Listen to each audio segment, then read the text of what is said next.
The Highlanders by Elwyn Jones and Jerry Davis. Episode 2.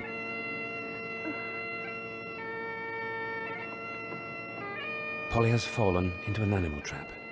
As she tries to scramble out, a hand holding a dagger appears over her head. Ah! Don't! It's yourself. You!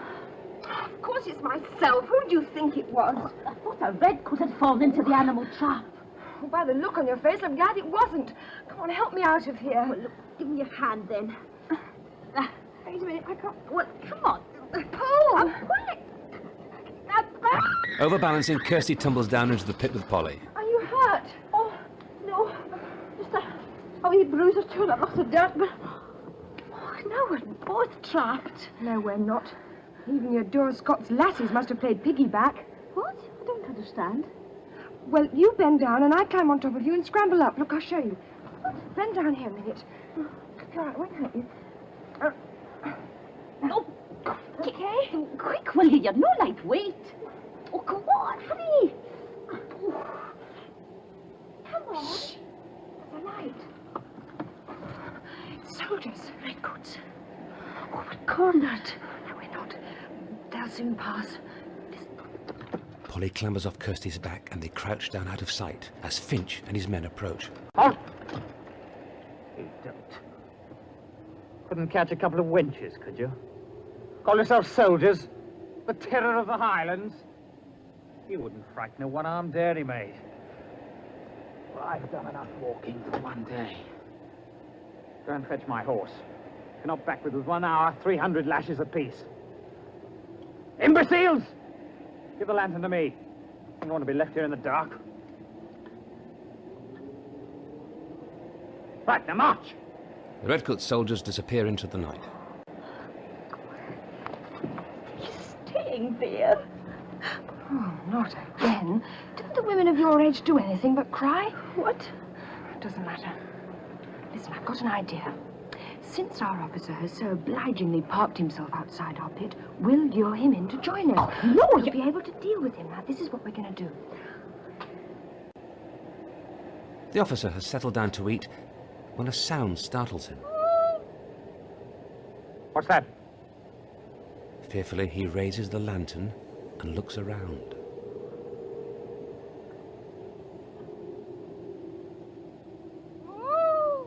Scrambling to his feet, the officer draws his sword, edging closer to the sound. He moves closer still, until... Dazed by the fall, the unfortunate officer is set upon by Kirsty and Polly. Move and I'll blow your brains out. She will too, so you'd better keep still. So take the sash for his feet, and you take the belt for his wrists. Great!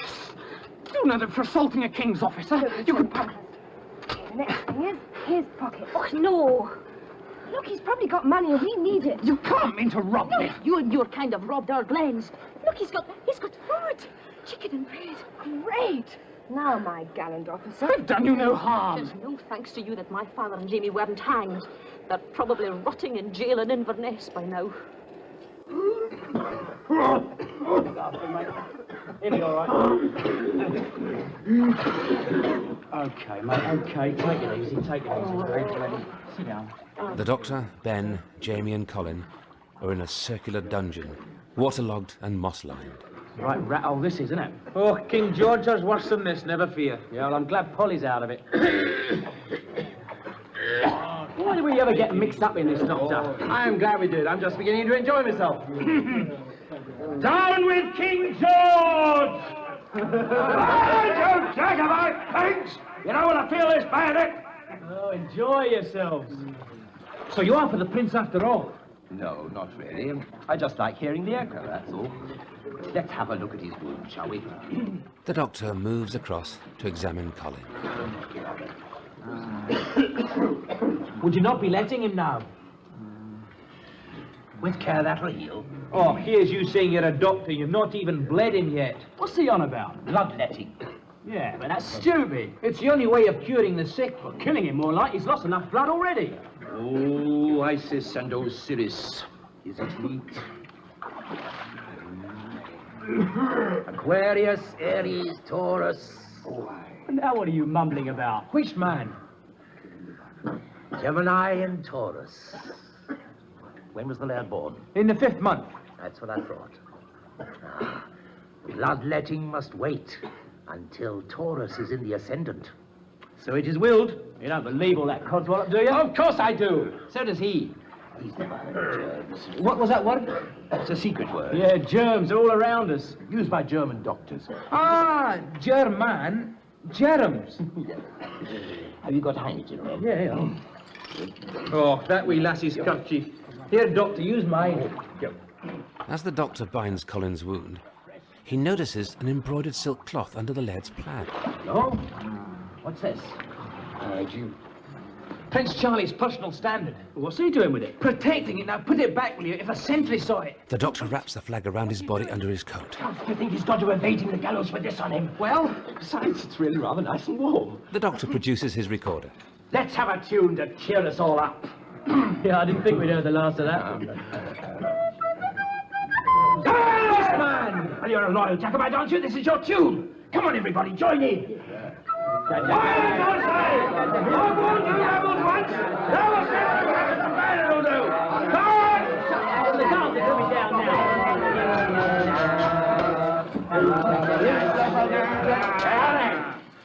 You. Heavens, did you hear that tune?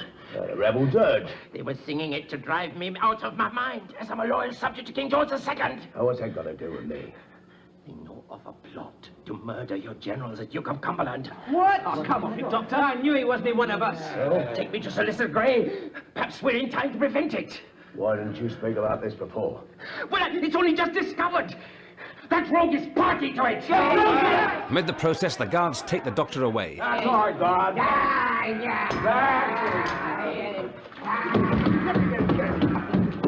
Well done, mate. What do you mean? Why don't you go and join your friend? Oh, calm down. Can't you see it was all a fiddle? Fiddle? Well, a trick, a ruse to get out of here. I don't understand you. Blimey, look. Outside, he's got a chance to get away and rescue us. What chance do you think he's got paddling round in here? Nevertheless, I'm still worried. No, don't you worry about him, mate. Worry about us. See that line? Well, that's where the water level comes up to. And tonight is not my bath night.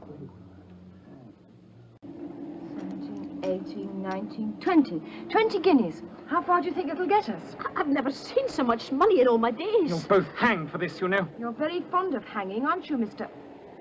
Hey, what's your name? I refuse to tell you. Oh, we're very brave all of a sudden. Watch him, Kirsty. He must have some form of... Aha. Yes. Algernon Thomas Alfred Finch. 2 F's. Lieutenant in the Honourable Colonel Atwood's Rifles. So, I bet the Colonel would be highly interested to hear how his Lieutenant for Finch was captured by 2 girls. You would not tell. Oh, wouldn't we? Give me the knife, Kirsty. What are you going to do? Never fear, Algernon Thomas for Finch. We're just after a small souvenir, that's all. There we are. This piece of hair and this disc will be proof enough in case the Colonel doesn't believe us. But why? We need an ally in the enemy camp. And I think we found one. Right, Algernon? Sheer blackmail. Right again. Come on, Kirsty, let's go before his officer soldiers get back. Bye-bye, Algie, dear. We'll be seeing you in Inverness. Come on, Kirsty. Okay. Up you go. All right? Oh, no. In Inverness, at a local inn, the Sea Eagle, Gray meets with Captain Trask in private. My old cattle boat's ready for its livestock. Belay there! What in thunder are you laughing at? It'll be no laughing matter for any of us if we're caught, I can assure you. That is why we must begin loading the prisoners tonight. Tonight? Before the judges are ready to try the rebels, we'll have them all safely on plantation. Arr. An Highlander will do twice the work of one of your black slaves. At least twice. Who asked for your opinion? Silence, Captain. I will not have my clerk bullied. I have enough evidence on you to send you to the gallows 10 times over. And don't you forget it. Come in. Well? One of the prisoners, sir, insists on seeing you. Says he has some important information about a plot against the Duke's life, sir. Why come to me? Oh, says he won't speak to no one else but you, sir. Which prisoner is it? A German doctor, sir. Ah, interesting. Bring him in at once. Sir. Well, man, what do you wait? Perkins. With reluctance, Perkins hands a shilling to the prison guard who, satisfied, leaves to fetch the doctor.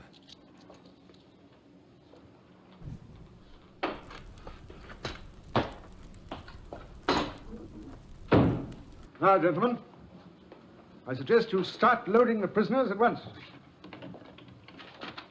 Here is your warrant. And to avoid comment, you better take them the back way. Prisoners, sir. Perkins, Trask. Trask and Perkins leave the room, passing the doctor on the way out. Wiedersehen.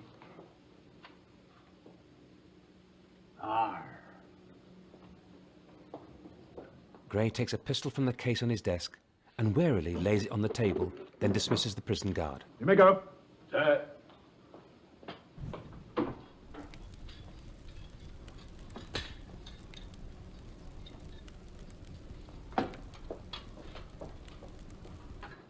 Now, Doctor, your story.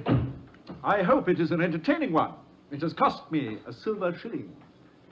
Very well, then. What is the nature of this plot?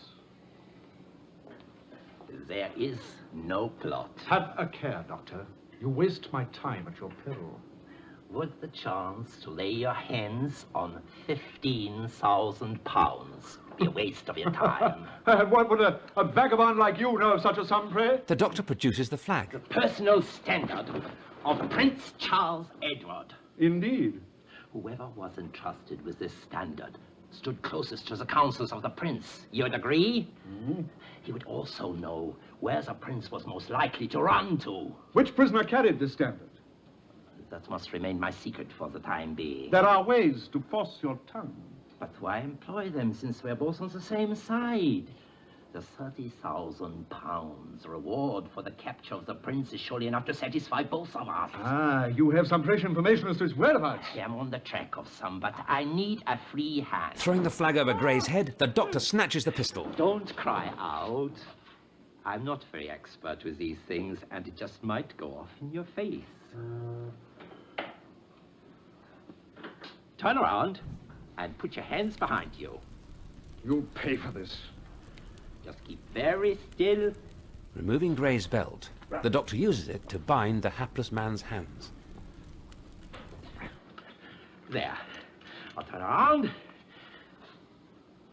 Why, great heavens, man, your throat. What? It's so swollen. Does it hurt you? No, of course not. Say ah. What? Ah. He stuffs a handkerchief into Gray's mouth. I've never seen a silent lawyer before. Would you mind just waiting in here? Another patient, you understand.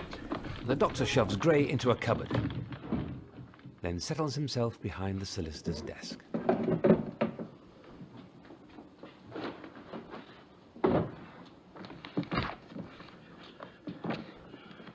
Enter. It is Perkins. Oh, pardon, I thought... You thought what? The solicitor. Your master's a very sick man.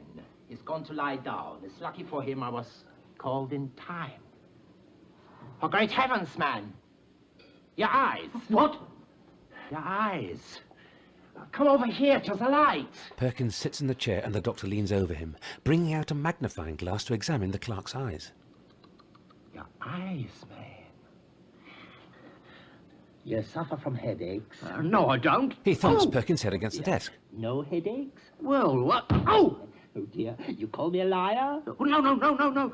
Me head does ache. Of course it does. What do you expect? Your eyes. Me eyes? What did you find? Print blindness. You read too much. Well, 'tis true. I'm a clerk. What must I do? You must rest them for at least an hour. But I... That is my prescription. Ignore it at your peril. Now, lie down on the table. That's right. And put this over your eyes and rest them for at least an hour.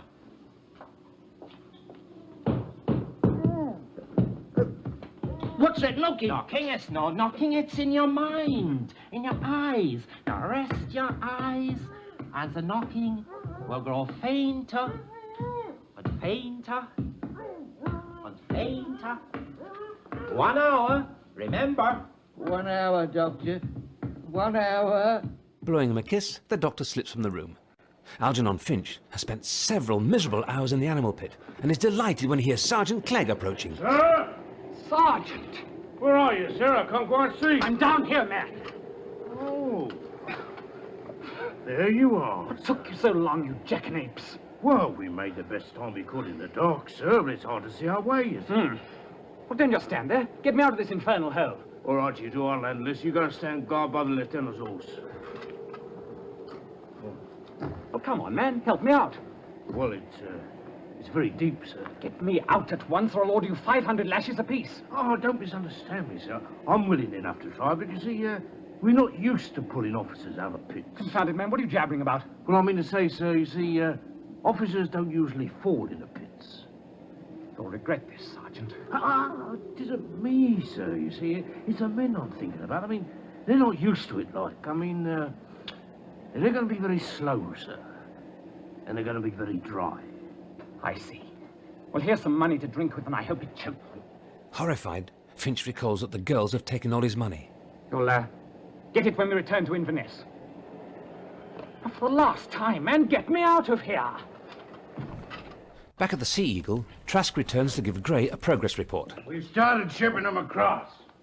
What in thunder? I'm resting me eyes. Damn your eyes. Where's your master? Well, the doctor said he must rest too. Rest? Crossing to the cupboard, Trask opens it to reveal a furious Gray. Well, what have we here then? A pretty sight you look like. And what might this be a cure for? St. Vitus down? Release me, you fool.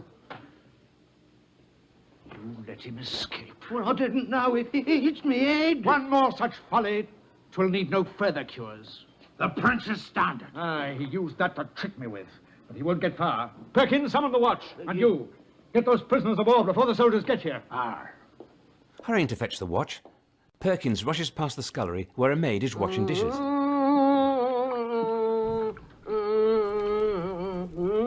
Molly, where are you? Oh, Richt! Molly! Christian noise! I'm coming! Drying her hands and throwing off her apron, Molly leaves the room. As soon as she is gone, the doctor emerges from his hiding place and takes in his surroundings. The large room seems to be a combined kitchen and laundry. A washing line stretches the length of one wall, hung with various gowns, petticoats and aprons. To one side there's a large rough table on which there are platters of bread and meat and a flagon of wine. Undecided, the doctor first makes towards the food, then appears to have a better idea. He's moving back towards the clothes on the washing line when he hears footsteps in the corridor outside. There must be some grub around here somewhere. Panicking, the doctor ducks out of sight behind the clothesline as two redcoats come into the scullery and make themselves comfortable at the table. Trask, meanwhile, is collecting the last few prisoners from the jail. That's two of them and room for one more. Boy, you come on. He's done for. The next one, you swab. You'll do. Out with the others. On, all three of you. Outside. Move. To shouts from the other inmates, Jamie, Colin and Ben are dragged from the cell and shoved along the passageway up the steps and out of the jail.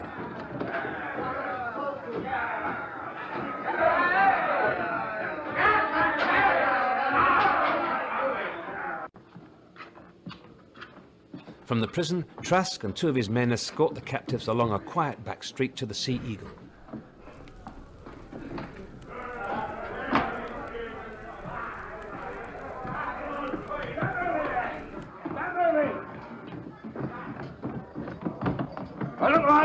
Entering through a side door, the prisoners are pushed along a narrow corridor and past an old woman struggling with a large pot.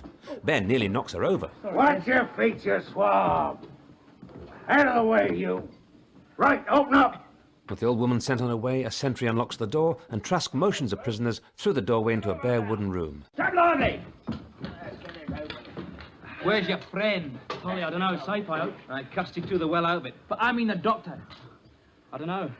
He'll be here, though, don't worry. Yeah, in a wee moment, it'll just be too late. Silence, you two. Unless he wants a taste of this. Right, you're all going down there. Right, Pat, down he goes. Wooden steps lead down through a trapdoor to a small landing stage where a rowing boat is moored. Struggling to help Colin, still groggy, Jamie and Ben clamber down awkwardly. A small group of prisoners are huddled at the stern of the boat, with 2 of Trask's men at the oars. Right, Mr. Trask! That's the lot! But where are you taking us? You'll find out soon enough. You've not a mind to drown us, have you? Ha! Wouldn't pollute the Firth with it. Get in the boat. Trask turns away. Quick, make a break for it and swim. I can't swim. In the boat! Resigned to his fate, Ben climbs reluctantly into the vessel with Jamie and Colin. After making sure the prisoners are securely manacled, Trask signals to his men. Right off! The rowing boat disappears into the foggy night.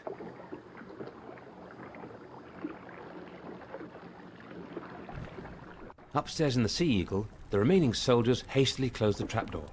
The old woman, in reality the doctor in disguise, appears in the doorway. All right, Fred, come on, let's move. Officer, Oh, go away, will you? I brought a wee drop of broth for Mr. Trask. Oh, he's not here. I mean, he's gone. He's not here. Well, you have it, officer. It's Oh, a pity to waste it. Nice hot Oh, broth. Do you all right, I'll have it. It's a cold night outside anyway. What are you looking at? He's got enough here for 2. Go on, get back to your post. Move! Move! The officer angrily gestures for the soldier and the old woman to leave. Shaking his head, he waits until they are both out of sight, then heads off in the opposite direction to find somewhere quiet to enjoy his broth. Reappearing, the doctor is delighted that his distraction worked. The officer has forgotten to lock the door. Slipping into the room, the doctor spies the ring bolt on the trapdoor, lifts the hatch, and looks thoughtfully at the water below.